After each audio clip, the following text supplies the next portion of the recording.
In this section, we will discuss about IP address.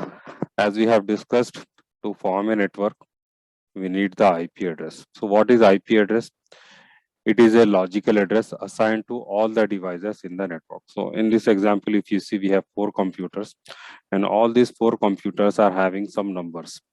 These numbers are IP addresses.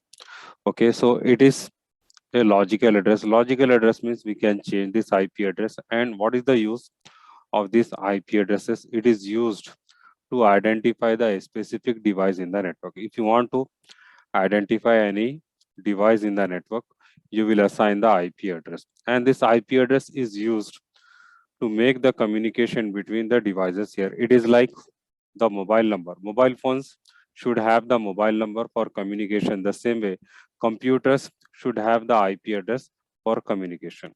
And it has two versions, IP version 4 and IP version 6.